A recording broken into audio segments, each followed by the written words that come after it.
हम लोग मुग़ल प्रशासन पढ़ रहे हैं। हम लोग मुग़ल प्रशासन पढ़ रहे हैं। हम लोग आज जो है मुग़लों का न्याय व्यवस्था देखेंगे। मुग़लों का न्याय व्यवस्था देखेंगे। प्रशासन जो हम लोग पढ़ रहे हैं उसी के अंतर्गत हम लोग जो है मुग़लों का न्याय व्यवस्था देखेंगे। तो मुग़ल का जो न्याय व्यवस्था था मुग़ल प्रशासन का, उसमें सम्राट जो था वो सबसे सर्वोच्च मतलब न्यायाधीश होता था। सम्राट जो होता था वो सर्वोच्च न्यायाधीश होता था। मुग़ल साम्राज्य में सम्राट जो होता था सर्वोच्च न्यायाधीश होता था। और काजी जो होता था, काजी उल कुजात जिसको हम लोग कहते हैं, कल आपको चर्चा किए थे, ये बादशाह के बाद जो है सेकेंड आप कह सकते हैं कि सर्वोच्च न्यायाधीश था। दूसरा सर्वोच्च न्यायाधीश था काजी, दूसरा सर्वोच्च न्यायाधीश था। अब काजी तो अकेले काम करेगा नहीं, तो काजी को मुफ्ती सहायता करते थे। मुफ्ती, काजी को सपोर्ट कौन करते थे? मुफ्ती सपोर्ट करते थे। मुफ्ती का काम था कुरान की व्याख्या करना और धर्म संबंधी। और इसके लिए जो है ये लोग जो मतलब मुकदमा जो होता था मुफ्ती मतलब न्यायालय में, मुकदमा दो प्रकार का होता था, धर्म संबंधी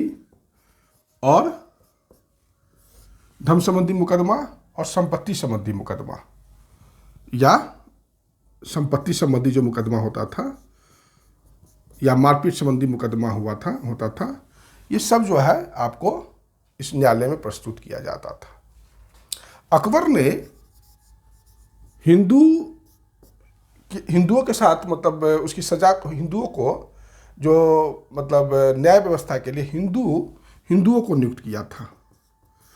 मतलब हिंदू लोगों के लिए हिंदू जज का नियुक्त किया था। मेरे कहने का जो सारांश यही है। जहांगीर ने आगरा के किला के पास सोना का बना हुआ गोल्ड का बना हुआ सोना का बना हुआ न्याय का जंजीर लगाया था। और जहांगीर ने श्रीकांत नामक एक हिंदू को जज बनाया था। तो ये मुग़ल काल में जो न्याय व्यवस्था है उस पर हम आपको ये सब जानकारी दे दी है।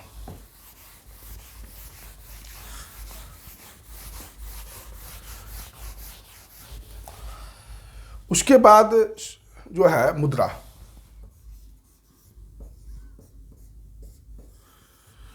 जो है ये मुद्रा व्यवस्था इसको अकबर ने जारी किया था। मुद्रा व्यवस्था को अकबर ने जारी किया था। ठीक, मतलब मुद्रा प्रशासन की शुरुआत किसने की थी? अकबर ने शुरू किया था। देखिए मुद्रा जो कॉइन्स जो है वो टकसाल में छपता है, टकसाल में। तो दिल्ली में अकबर ने एक टकसाल खोला था। और दिल्ली में जो अकबर ने टकसाल खोला था उसका प्रभारी किसको बनाया? तो अब्दुल समद को। उसका प्रभारी, दिल्ली में जो एक टकसाल अकबर ने खोला था उसका प्रभारी अकबर ने अब्दुल समद को बनाया था। और टकसाल के प्रभारी को जो है मुग़ल काल में दरोगा कहा जाता था। टकसाल के प्रभारी को मुग़ल काल में दारोगा कहा जाता था। ठीक, अकबर के सिक्कों पर देखा जाएगा तो राम सीता का चित्र है और सूर्य चंद्रमा का जो है महिमा का वर्णन किया गया है। कविता के पद भी लिखा हुआ कुछ उस पर सिक्का पर लिखा रह जाता था। जब अकबर ने असीरगढ़ को जीता, असीरगढ़ की विजय किया, तो अपने सिक्कों पर बाज का चित्र अंकित करवाया अकबर ने। जब औरंगजेब शासक बना तो उसने सिक्कों पर कलमा लिखवाना बंद करवा दिया। पहले भी बताए थे, औरंगजेब की धार्मिक नीति में कलमा लिखवाना बंद कर दिया। कुरान की आयतें जिसको कलमा कहा जाता है, तो सिक्का क्या होता है कि ज़मीन पर गिर गया तो उसमें लात लग जाता है। इस सब के कारण जो अकबर ने सिक्कों पर कलमा लिखवाना बंद करवा दिया। और औरंगजेब के सिक्कों पर मीर अब्दुल बाकी शाहतई, औरंगजेब के सिक्कों पर मीर अब्दुल बाकी शाहतई के कुछ कविताएं लिखा हुआ है देखने को मिलता है। जिस तरीके से सूर्यचंद्र की महिमा में प्रशंसा अकबर के सिक्कों पर मिलता है, उसी प्रकार औरंगजेब के सिक्कों पर मीर अब्दुल बाकी शाहतई की कुछ कविताएं लिखी हुई है। तो ये हो गया मुगलों की मुद्रा व्यवस्था के बारे में जो जानकारी चाहिए वो मैंने आपको दे दिया। मुद्रा के बारे में कल भी मैंने जो इम्पोर्टेंट सिक्का है उस सब के बारे में मैंने बताया था। अब मुगल सेना के बारे में बताते हैं। मुगल सेना देखिए, मुगल सेना में 4 प्रकार के सैनिक होते थे। एक तो होते थे जो मुगलों के अधीनस्थ राजा होते थे।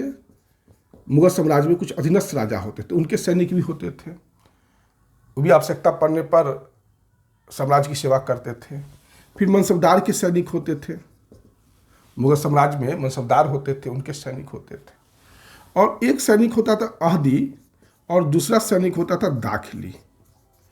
मतलब मुगल सेना में 4 प्रकार के सैनिक होते थे। अधीनस्थ राजा के सैनिक, मनसबदार के सैनिक, अहदी सैनिक और दाखिली सैनिक। दाखिली सैनिक या पूरक सैनिक, दाखिली सैनिक को हम लोग पूरक सैनिक भी कह सकते हैं। देखिए, दाखिली सैनिक जो होता था और जो क्या नाम है अहदी सैनिक होता था। देखिए, अहदी सैनिक जो होता था इसका ये बादशाह के सैनिक होते थे। अहदी सैनिक किसके सैनिक होते थे? बादशाह के सैनिक होते थे अहदी। और इनका वेतन, भत्ता, कपड़ा सभी जो है, नियुक्ति सभी कुछ जो है राजा या बादशाह स्वयं करता था। और इनके लिए एक अलग से विभाग होता था अहदी सैनिक के लिए, जिसको अमीर या बख्शी देखता था। अमीर या बख्शी देखता था, है ना। लेकिन ये जो दाखिली सैनिक था ये मनसबदार का सैनिक होता था। ये किसका सैनिक होता था? दाखिली सैनिक या पूरक सैनिक ये मनसबदार का सैनिक होता था। वहीं अहदी सैनिक बादशाह का सैनिक होता था। तो यह हो गया आपका अहदी सैनिक और दाखिली सैनिक में क्या अंतर है। अहदी सैनिक बादशाह का सैनिक होता था और इसको वेतन, भत्ता सभी कुछ राज्य देता था। वहीं दाखिली सैनिक मनसबदारों का सैनिक होता था। अब हम आते हैं पैदल सेना। तो मुगल सेना की सबसे बड़ी सेना जो है पैदल सेना सबसे ज़्यादा संख्या में हमेशा रहा है, चाहे मुगल काल हो चाहे अभी का भी काल हो। अभी भी सबसे ज़्यादा तो देखिएगा तो जो है थल सेना में ही ज़्यादा सैनिक होते हैं। उसी प्रकार पैदल सेना थल सेना ही था एक प्रकार का। तो मुगल काल में तो पैदल सेना में सबसे ज़्यादा सैनिक होते थे। सैनिक जो होते थे पैदल वो 2 प्रकार के होते। अहसाम सैनिक, पैदल सैनिक 2 प्रकार के होते थे, अहसाम सैनिक और शेबंदी सैनिक। पैदल सैनिक कितने प्रकार के होते थे? अहसाम सैनिक और शेबंदी सैनिक। तो ये जो अहसाम सैनिक होते थे ये बंदूकची होते थे, तलवारबाज होते थे, शमशीरबाज होते थे, तीर कमान चलाते थे, भाला चलाते थे, तलवार चलाते थे, कटार चलाते थे। ये जो अहसाम सैनिक होते थे। वहीं शेबंदी सैनिक जो होता था ये जो थे थोड़ा सा निकम्मा थे, जो मतलब बेरोजगार लोग होते थे ना, काम नहीं करते थे, तो उन्हीं में से चुन के शेबंदी सैनिक के उनको शामिल कर लिया जाता था। और इनका काम क्या था? तो माल गुजारी वसूल करना। इनका क्या काम था? माल गुजारी वसूल करना। आसाम सैनिक का काम था युद्ध में भाग लेना। वहीं शेबंदी सैनिक का काम था कि माल गुजारी वगैरह कुछ छोटा मोटा काम वसूल कर लेना। तो यह हो गया। उसके बाद पैदल सैनिक के बाद अश्व सैनिक, घोड़ा वाला सैनिक। तो यह मुगल सैनिक का अगर प्राण कोई था तो अश्व सैनिक था। मुगल सेना का प्राण क्या था? अश्व सेना। अश्व सेना 2 प्रकार का होता था, बरगीर और सिलेदार। बरगीर और सिलेदार। बरगीर को जो है ये राज्य के सैनिक होते थे और सिलेदार जो होते थे वह जो है स्वतंत्र सैनिक होते थे। बरगीर कैसे सैनिक होते थे? मतलब बरगीर जो थे अश्व सैनिक होते थे, है ना। उनको मतलब बरगीर को घोड़ा कौन देता था, वस्त्र कौन देता था? राज्य देता था, वेतन भी देता था। वहीं सिलेदार का अपना घोड़ा होता था, राज्य नहीं देता था, वेतन भी नहीं देता था, कुछ नहीं देता था। लेकिन युद्ध के समय सिलेदार सैनिक को बुलाया जाता था और जो युद्ध के समय इनको वेतन दिया जाता था वो बरगीर से सैनिक से ज़्यादा दिया जाता था। तो यह हो गया आपका बरगीर सैनिक और सिलेदार सैनिक के बारे में जो जानकारी चाहिए मैंने दे दिया। मुगल सेना में हाथी सेना भी था। हाथी सेना पीलखाना विभाग के अंतर्गत था, पीलखाना। और अकबर जिन हाथी को युद्ध के लिए मतलब शामिल करता था उसको खास कहता था। अकबर जिन मतलब हाथियों को मतलब अपना काम के लिए चयन करता था, उसको खास हाथी कहता था। ठीक। मुगल काल में नौसेना का उतना विकास नहीं हुआ था। यही कारण था कि मुगल सेना को जब यूरोपीय कंपनी, पुर्तगाली ये सब जो आया, जहाँ अंग्रेज आया, तो उसके सामने में मुगल साम्राज्य नहीं टिक सका। मुगल साम्राज्य के पतन का कारण यह भी था कि मुगलों ने अपना कोई सुव्यवस्थित जो है नौसेना का विकास नहीं किया। और यही कारण था कि मतलब एक कारण है इसका, मतलब मुगल साम्राज्य के पतन के बहुत सारे कारण हैं, लेकिन उसके एक कारण यह है कि मुगल साम्राज्य ने अपना सुव्यवस्थित नौसेना का गठन नहीं किया।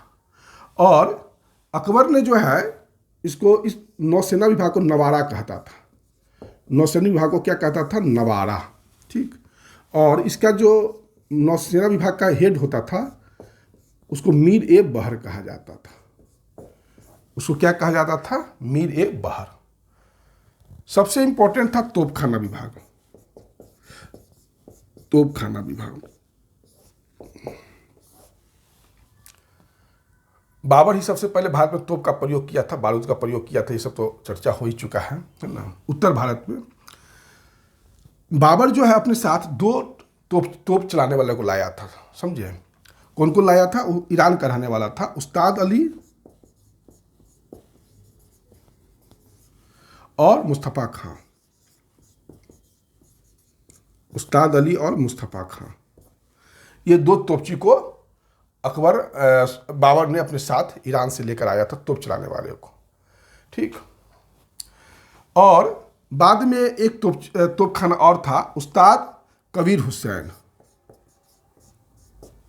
उस्ताद कबीर हुसैन। उस्ताद कबीर हुसैन एक इंपॉर्टेंट तोपची था, है ना। तोप विभाग का अध्यक्ष कौन होता था? मीर ए आतिश। कल भी बताया था, आज भी बता रहा हूं। तोपखाना विभाग का अध्यक्ष कौन होता था मुगल काल में? मीर ए आतिश।